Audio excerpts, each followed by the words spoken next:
This is how you freeze dry 100 pounds of chicken.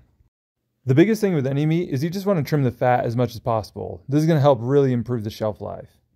Chicken has a shelf life of about 30 years, even doing it yourself at home like this.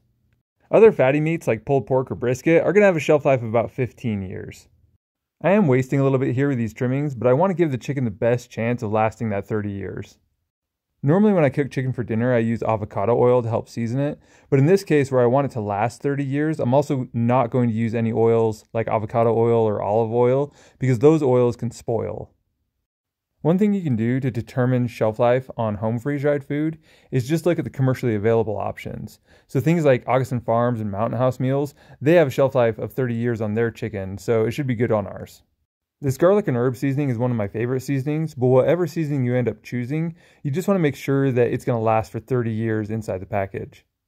I am going a little heavy on the seasoning because when you rehydrate the chicken, you're going to lose just a little bit of that seasoning. I wouldn't recommend freeze drying raw chicken because when it's done, you're going to be left with this powdery raw chicken and you're still going to have to treat it like raw chicken. The freeze drying process is gentle enough that it won't kill bacteria. So you're going to want to make sure that if it's raw going in, you treat it like it's raw coming out. I like to use bleach wipes to clean up, but soap and water works just fine too. The next step is just to cook chicken however you like to cook it. After it's cooked, you'll want to go ahead and cut it up and get it ready for freeze drying. Shredded chicken also works really well because it freeze dries really well and it rehydrates really well. Here I'm just doing 1/4 inch slices, but you can also do 1/4 inch chunks. Anytime you can reduce the thickness of what you're freeze drying, it's always going to freeze dry better and faster. Whatever you do, you just want to be consistent with it, so that way you know that the food is done when you test it. This is what 10 pounds of chicken looks like, but if you wanted to push it to 12 or 14 pounds, chicken's pretty dry and you could reasonably get that done in 24 hours. This is just a medium freeze dryer, but using a large freeze dryer, you'd easily be double this weight. Even getting this chicken full price, I'm only paying about $35 for this load, and that's everything including electricity and seasoning and bags. Everything out the door is about $35. You can save a lot of money just by buying in bulk when you freeze dry. If I wanted to buy the same amount of meat freeze dried, the cost would be well into hundreds of dollars. Then once it's cut up, you just want to arrange it onto the trays. I go pretty thick like this and I've never had it not freeze dry, but anytime that you can get it in contact with the surface, it is going to freeze dry a little bit better because there's better heat transfer. That just means that anytime you can lay the food flat, it's always going to get more dry because it's in contact with the heating surface. Layering it thick like this can cause problems when you're doing fruit, but I've never had it cause problems when I'm doing meat. A lot of times when I'm prepping my food like this, I'll pre-cool the chamber to make sure that it's cold once the food's ready to go in. The Blue Alpine has a meat recipe programmed into it, but if you're using another machine, just set it at about 120 to 130 degrees. This machine also gives you the ability to control pressure. So just remember that using a higher pressure, like 18 to 2500 mTors, is going to allow it to go faster, but you're going to have to change the oil a little bit more often.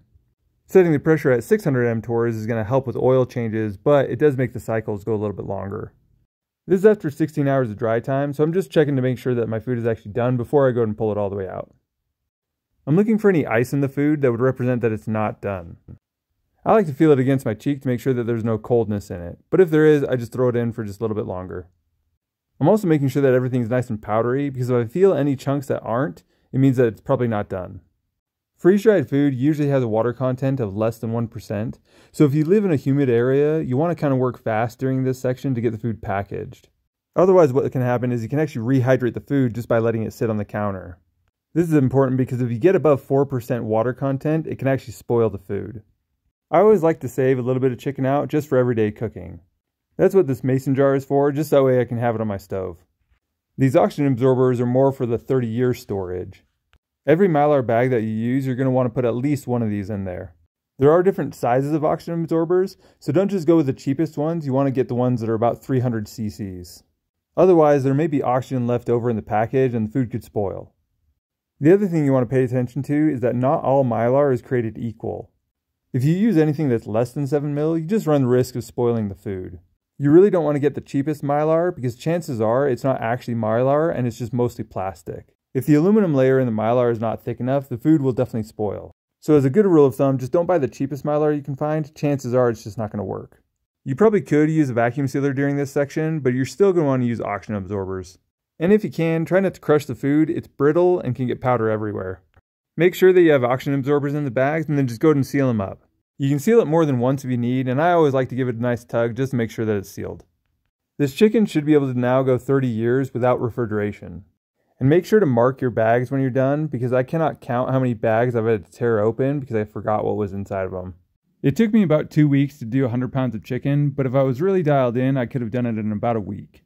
The amazing thing about freeze drying is that this 100 pounds of chicken turns into about 20 pounds once it's all said and done. And it's good for 30 years on the shelf just like this. And if you like this video, go and share it with your friends and help us get the word out. There's always good stuff after the credits, so in that same spirit, this is what rehydrating chicken looks like in real time. It goes from being a nice powder to just a few seconds, turns right back into chicken. Thanks for watching.